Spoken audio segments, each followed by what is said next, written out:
I'm on a journey to become the best cook that I can be. And on that journey, I get to learn from the best chefs and pitmasters around the country. Last week, I got to go to Slade, Kentucky, where I learned from Shawn Thatcher, the king of Eastern Kentucky barbecue. And he does things very differently than I've ever done before. He taught me new ways to make brisket, to make pulled chicken that's super moist, to make pulled pork, and even to make a dish I'd never heard of before called burgoo. So now that I'm home, I'm gonna try to recreate all 4 of those recipes right here in my backyard with you. Now when I do this, sometimes I nail it on the first try, and sometimes, well, it takes me a couple of tries to get it right. So I'm hoping that with 4 recipes, I nail at least one of them, but I guess we'll find out. First up is our brisket, because it is likely to take the longest. This is a 15-pound prime Angus brisket from Sam's Club. Brisket trimming is different in Shawn Thatcher's world than it has been in mine, because he's optimizing for a couple of things. First of all, he's optimizing to get the maximum amount of burnt ends, because that's a big seller for him. But also he's cooking brisket to try to get a flavorful but soft bark. And so we're gonna do things a little bit differently. I'm gonna try to do as close of a job as I can to what he did. So Shawn started by taking out the entire decal. So I usually just take off the top. He actually gets down in there, gets all this fat out, and uses this for tallow. So you can see here, we've exposed this meat, which is gonna actually be burnt ends when we're done, believe it or not. So we don't have to do a lot more up here. There's a little bit of this stuff, but that's all gonna just melt away. We don't have to trim it. I'm gonna take a little bit more of this fat up here, kind of the top of the decal, and then all of this fat along here and this rough edge, we're gonna remove all of this so that the meat we expose is gonna become actually burnt ends even from the flat. And then all of this fat here's got to come off. This piece back here that's not really good point meat, we're going to just pull that off and round this out. And then this big chunk of fat right here, we're going to take out too. Shawn says he looks for about 3/4 of an inch. I think we pulled that off. So I don't really have much of a mohawk here, really any mohawk on this the way that it's trimmed. So we're not going to get mohawk burnt ends, but that's okay. They're still going to be good. I do have this big piece of fat over here that I'm gonna trim down. I don't know where the meat comes up, so I'm gonna be really careful here. There we go. Just kind of pull across here so I don't scalp. Okay, let's put together Thatcher's rub. So Shawn told us that everything's about the ratios, so we're gonna do things his way. He told us we're gonna use 4 parts or 1 container of coarse ground black pepper, which we've got here, and then half a container of, he was very specific about Diamond Crystal kosher salt. Now, there's different sodium content in different kosher salt. So you'd use a different amount if you're using Morton's or one of the others, but we're doing it his way. And then 1 part of granulated garlic, so about 1/4 of this container. Remember, we're using granulated garlic, not garlic powder. And this is Thatcher's rub. So he's not doing anything crazy like the Goldie's folks that are putting turmeric in there or all the other crazy ingredients we see in barbecue. He's doing an SPG, but these ratios, Shawn feels work out to be both the best flavor profile for him and the best bark. Put some back in our container here. So seasoning the brisket Shawn's way, coming around the edges. Now this is gonna be the heaviest coat of rub I've ever put on a brisket. If you didn't see that video, that was one of the things I was most surprised by. You would think that you would get more and a harder bark by having a more thorough coverage, but I can tell you when I tasted it, that wasn't my experience. So this is a lot of salt and pepper to be putting on a brisket. It's a big piece of meat, and I'd be a little bit afraid of this volume if I hadn't tasted Shawn's brisket, but we'll see if it turns out the same results in my backyard. So we're gonna do the same thing on the presentation side, on the top. There's a little bit of a breeze making this kind of difficult. And we're gonna go ahead and do the sides because we all know, don't forget the sides. All right, so let's scoop up the rest with the sides here. Get whatever we can off the board and onto the brisket. All right, Boba Fett, the stick burner behind me, is running at 250 degrees. Now we're running white oak because that's what Shawn Thatcher cooks on, is white oak and hickory. We've got that same wood combination going, so hopefully we can replicate his results. I'll meet you at the grill. All right, we're gonna load this up close to the back wall with the point facing the fire. I'm gonna leave room over here for the pork shoulder that I'm about to do. All right, so I'm gonna put a meter thermometer here in the thickest part of the flat and come right through the fat cap, get right to that line. We're not cooking a temperature, but at least that way we can keep track of the cook, know where we're getting close. All right, let's set up our cook. So set up cook, beef, it's a roast, it's a brisket. Now we're only gonna take this to 195 because we're doing a long rest. And now we can keep track. All right, next up is our pork shoulder. Now this might be the hardest thing for me to do out of this cook because some of the things Shawn told me, well, they kind of hurt my soul, but we're gonna do it his way and see what the end result is. All right, on the bottom, we're just gonna get some of this extra fat out of here. I don't see a gland, so we don't have to trim that. Actually, it looks pretty good on the bottom. All right, bone side, we've got all meat. We actually don't have that hard fat that you usually have. Well, there's a little bit of it here. All right, so we're just gonna trim that down because that's a Shawn Thatcher trim. Now normally I score the top. Shawn actually trims it back. Now this one doesn't have a lot of fat on it. There's not a big fat cap, but Shawn wants to make sure that there's no opportunity for big chunks of fat to end up when the staff pulls the pork on the line. So I don't know how this is gonna affect things. I usually get this nice, beautiful top, but I guess people don't see that when you're serving pulled pork. And so I'm gonna expose a little bit of meat. Really not that much though. I'm just gonna take out anything that could end up being a chunk of fat. Okay, for seasoning, just like Shawn, we're using the same rub that we used for the brisket, but a little bit of a lighter coat here. Still no binder though. Not even water. Make it rain, make it rain. Let's go get this on the smoker. All right, half hour of smoke, not a lot of color on that brisket, but that's not a surprise. So just like Shawn, we're gonna put bone side forward, but you can really tell the difference in size between Shawn's smoker and mine here, can't you? All right, so let's put meter number 2 right in here. So pork, roast, a pork butt. 203 may or may not be where we end up. We're going for probe tender, not for temperature, but it's as good a place as any to start, so we'll keep track of it that way. So we don't have to put the chickens on for a couple of hours, so that's gonna allow us to let these cook without having to open up the lid, just let them collect smoke and deal with fire management. So we'll be back in about 3 hours to do chickens, or at least it'll be 3 hours for me. For you, it'll be like, those chickens are so big. Well, they're bigger than Shawn's chickens. This is the roasters that I got at the grocery store. We're gonna trim them the same way Shawn did. They might take a little longer to cook than his, but we'll see. So I'm gonna take the butt end off and save that for stock. We'll get rid of some of this extra crap over here. So it's interesting, we're not cooking to get crispy skin like when we cook a whole chicken just to serve barbecue chicken. We're cooking to get pulled meat, which is totally different. All right, and we're just gonna remove the wings right at the joint here. Take the whole thing. So we just bend it back, we break the joint, and you can cut right into it. These are some big wings. So he told us in the video that he uses 3/4 of his brisket rub. So we're gonna go about 3/4 full on this shaker, and the rest, Lowry's seasoned salt. You can buy this stuff on Amazon, probably at your grocery store, not a restaurant secret.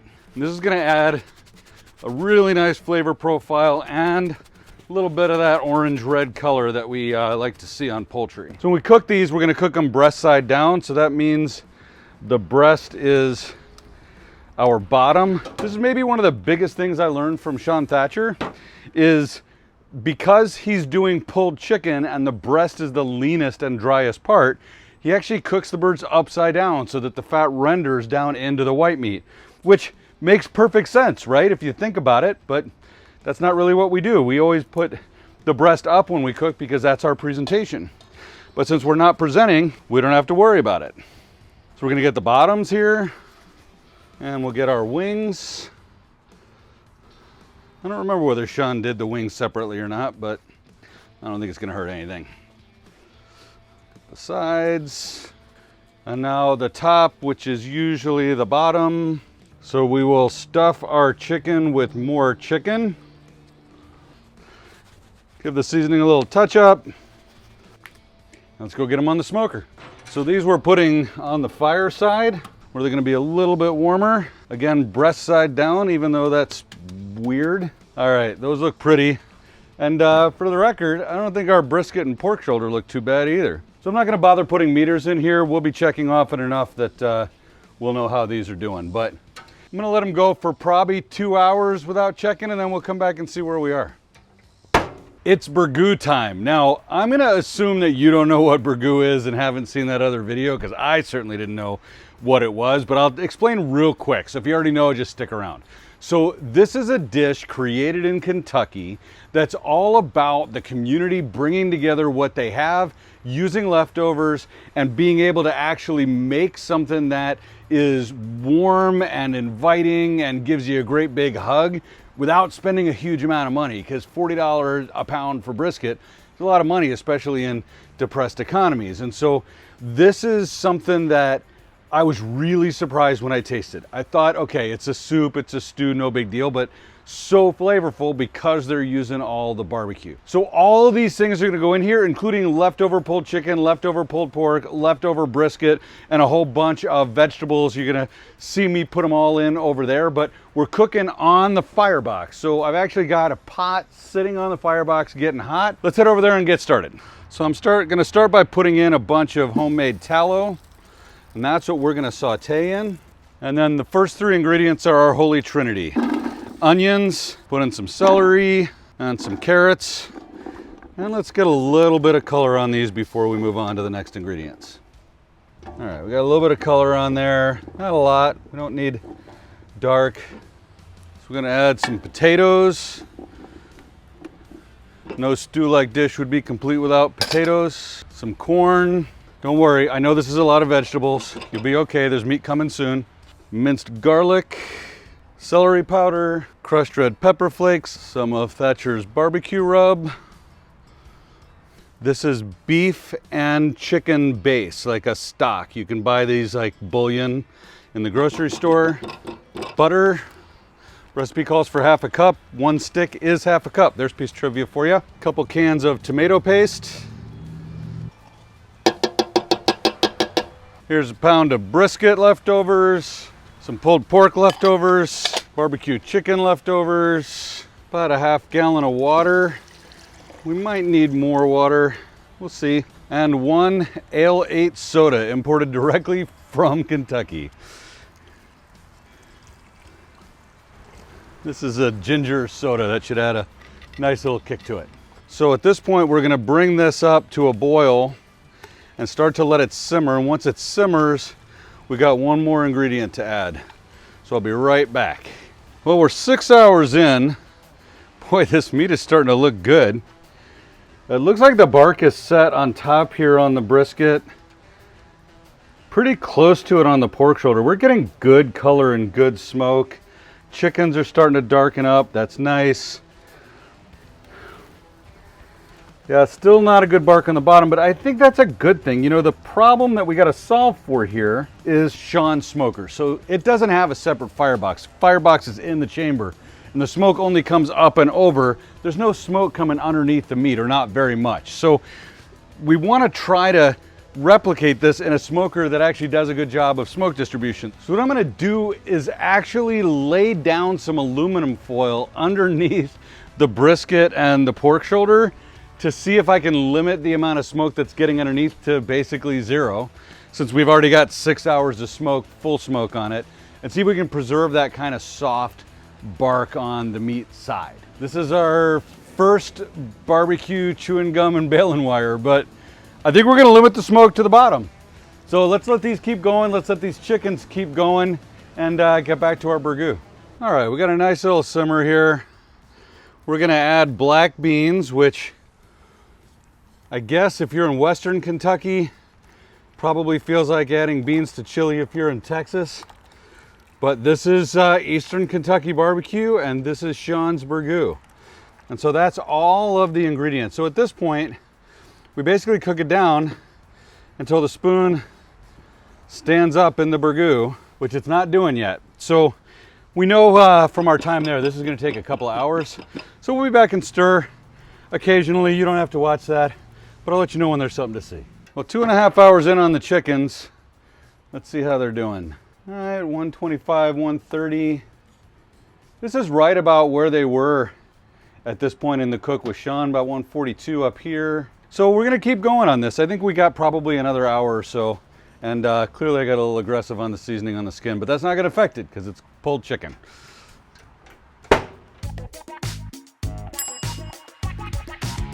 All right, we should be getting close to ready on those chickens. Well, they look pretty. Let's see. Oh, deeper I go. I'm not. I'm at 140. All right, so these might need a little bit more time. I mean, they're juicy. In the meantime, gaze at the glory that is barbecue. I don't know how this little hack is working. We're getting some grease picking up on here, but I guess those are drippings that just would have gone into the smoker, and they'll just run off the back end of the smoker. All right, let's look in on our burgoo now. So we've been going a little over 2 hours, and you can see it's starting to come together. So at this point, Shawn told us that what he wants us to do is take these potatoes and kind of mash them up and kind of break the starch down and push them against the side of the pot. You can see they're nice and soft now. So I'm gonna break up some of these, not all of them. Still gonna leave some chunks of potato for us to eat when we're eating our burgoo, but this is gonna help thicken things up. All right, so you can kind of see here how the chicken and pork and brisket are all coming together. So that's gonna be nice. And as I break up these potatoes and mash them up and stir them back in, we're getting a nice thick burgoo here. I'm tempted to try standing up my spoon and seeing, what do you think, guys? Should we try?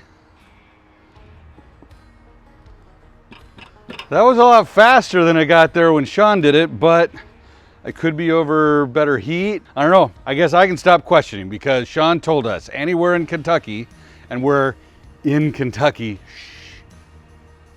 spoon stands up, burgoo is done. Let's get this off of here, let it cool down, and we'll be able to taste our first thing while we wait for those chickens to finish. I'm really excited to try this. Now, how cool is this spoon standing up thing? Like with brisket and pork shoulder, we cook until it feels like peanut butter going in and out. And with burgoo, we cook until the spoon stands up. Take a look at this stuff. This is so thick and there's so much meat. And you guys were worried about the amount of vegetables we put in there. There's not even broth. I mean, this is really super thick, wonderful. All right, it's gonna be a little hot. While this cools down, if you haven't seen the video where Shawn taught me this, I'll put a link in the description. I'm really proud of that video, and not just because of the food and the techniques that I learned, but so much about the people and the community and how everybody comes together and rises against adversity. I mean, this is a classic story that I think you should watch. So if you haven't seen it, make sure you check out the link in the description, and I'll put it at on the end card as well. All right, I'm gonna get a little bit of corn and a little bit of potato and a little bit of celery and a lot of chicken and pork and a little bit of brisket. I got it all on here, even carrot. All right, here we go. Big bite.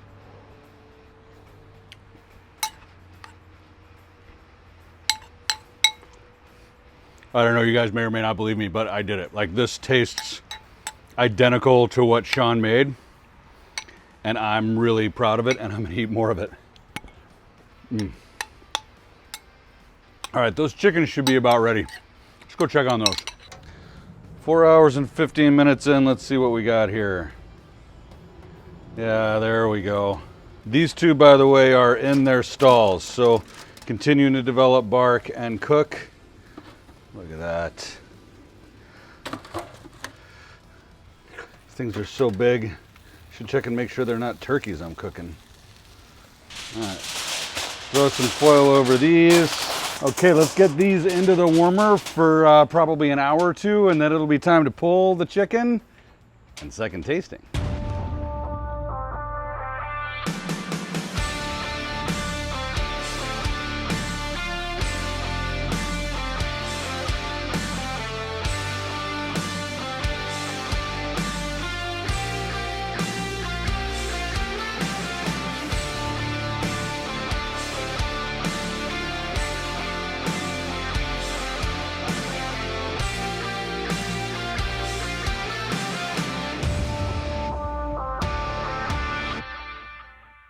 Look how juicy this is, guys.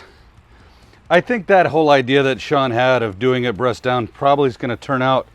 I mean, I'm pretty happy with this. Now, he had a white sauce at his restaurant you should try. He calls Kentucky white sauce. It's based on Alabama white sauce. I didn't get any of that, so I'm just eating it right out of here. Oh, yeah. Super moist and all the flavor. This will make great pulled chicken sandwiches, even just pulled chicken with a fork or with your fingers. All right, this is gonna be dinner tonight with that burgoo. Really good stuff. So I'm gonna go eat. We're gonna keep this fire going. In a couple hours, it'll be time to get that pork shoulder and that brisket off of there and get them wrapped and into the warmer for the night. So we'll see you when we get closer to that.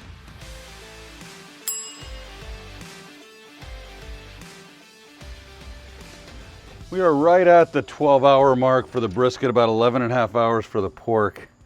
Boy, we got a nice, but look at that. I mean, it looks good out here. It's not quite probing tender. Over here it is. Feels like it needs a little bit more here. See what our bottom looks like. Did we pull off? Yeah, we pulled off the smoke isolation there. What about the brisket? Okay, point is, that's butter. Flat is actually not far, but I'm still only probing at like 185. This is 193 over here. We're pretty close to being able to wrap. How's it feel?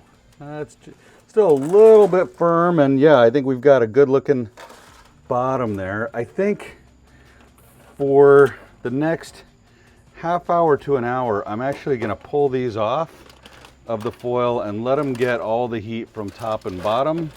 Maybe even leave them a little bit closer to the fire.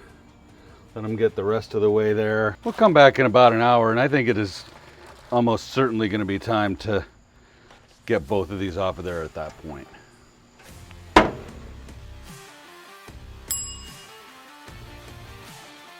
All right, we should be ready now. We're pretty, if nothing else. Yeah, look at me go through that. All right, so this is ready. We're gonna rest it overnight, which is not something I've done a lot with pork shoulder, but that's what Shawn does, so that's what we're gonna do. I'm just gonna put it in here. We're gonna let this cool for probably about 20 minutes or so. Let the temperature come down a little bit, and then we'll get it into 150-degree warmer for the night. All right, let's see what's going on here. Oh yeah, look at that. Yeah, even the flat, I think this is gonna be ready. I think the bottom looks good. Let's get this off of here and get it wrapped.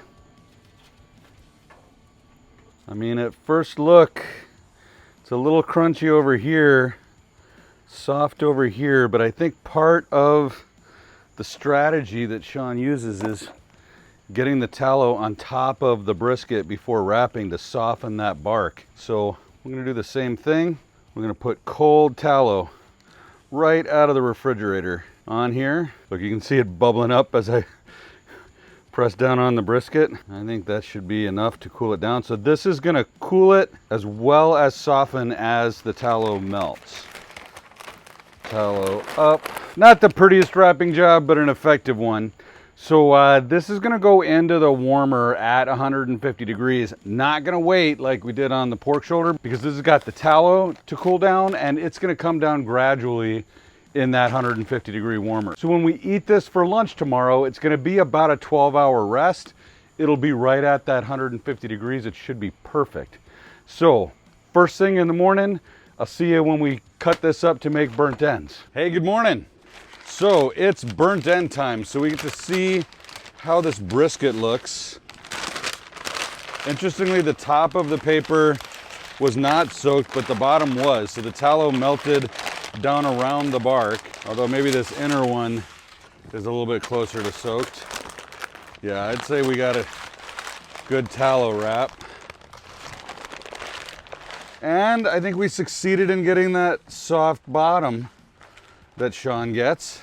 All right, so we got some extra rub up here, but I think we got that soft bark that he's looking for. So let me go save this so we can rewrap the brisket. All right, so let's start with the tip. I don't know if this is moist or not. It's not juicy down in the flat. It's tasty though. It almost tastes like too much rub, but we put on that same heavy rub that Shawn had. All right, so unlike when we normally do burnt ends on brisket, we're just using the point. Shawn actually uses the sides of the whole brisket. So we're gonna go ahead and cut off a piece here. Oh, that's nice and juicy. All right, so maybe it was just the end that didn't get it right. And we're gonna cut a piece here. And then right here. Now we're gonna get into the point area here. Got a lot of loose rub, but point is nice and juicy up there. It's kind of weird making burnt ends from the flat, but they were good, and Shawn sells them, and his customers are happy. And isn't it weird that this is all we have left of the brisket? But it is what it is. So we're gonna cut these in half. So we'll make our morsels. All right, so Shawn gave us some of his original barbecue sauce that they make there on premises. No outsourcing their sauces for Thatcher's. So we're just gonna toss these in the sauce. And we fired the smoker up again before starting this morning, so should be ready to just put this on and get them glazed.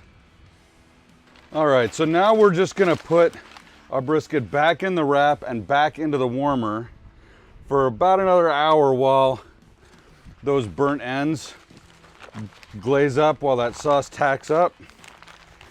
So this is just about keeping this warm and moist, so when we taste it later, we're tasting a good brisket. I'm gonna go throw this back in the warmer, and I guess while those tack up, what do you think? Should we get some pulled pork?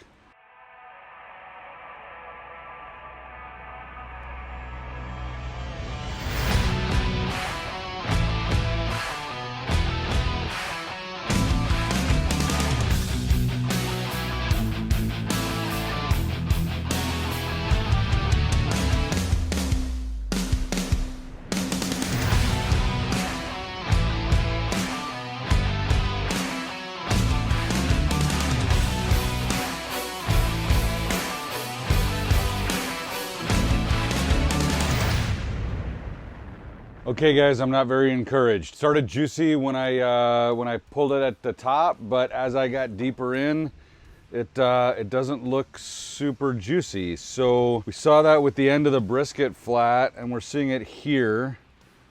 Now I did cook at a lower temperature than I usually cook, and therefore things took longer than they usually do, so I might have dried it out, or it might have had to do with the long rest. You know, honestly, I don't rest pork shoulders this long.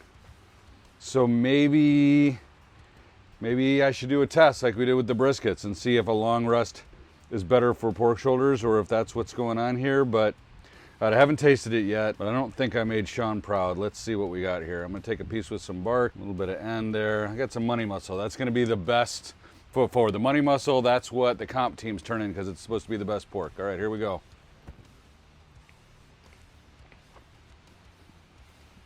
This is just like that brisket flat. All the flavor is there, but it doesn't have the juiciness. It doesn't have that stuff running through it. So this is gonna end up probably getting served with barbecue sauce. No big reveal here, guys. We've already seen this one. I mean, it still looks juicy. Looks juicier than that flat piece I cut, so maybe we'll be okay.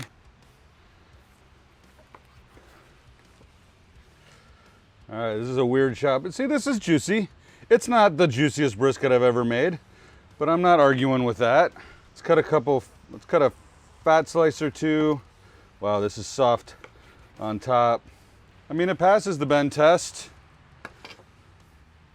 It pulls.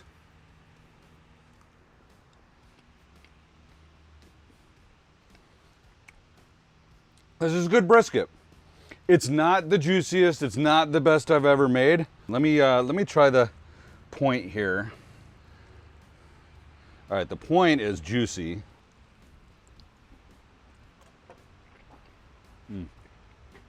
I'm not arguing with that at all. So personally, I prefer a good crispy bark, a traditional Texas barbecue. And this is not crispy. This is like, we did get that Kentucky softer but still flavorful bark. I think the point I did right. I think the flat, it's not where I would want it to be. So I don't know whether, I mean, maybe it's that funky smoker that Shawn built. I mean, maybe his custom smoker. I'm not sure what I need to do to make the flat better. But you know what I do know? I do know I'm excited to try those burnt ends. Let's go grab those. You know, a lot of you have commented that one of the reasons that you like my YouTube channel is because I show you my fails. This is what burnt barbecue sauce looks like. I ran the smoker too hot and got these too close to the fire and left them on too long, and that, I'm not even putting that in my mouth. I guess that means there's a redemption video coming, so stay tuned for that. Hey, listen, if you haven't seen the show where Shawn taught me how to do this stuff, it's gonna be right here, and I really think you should watch it. But if you're not into that documentary stuff, watch this cooking video right here, and I'll see you on the next one.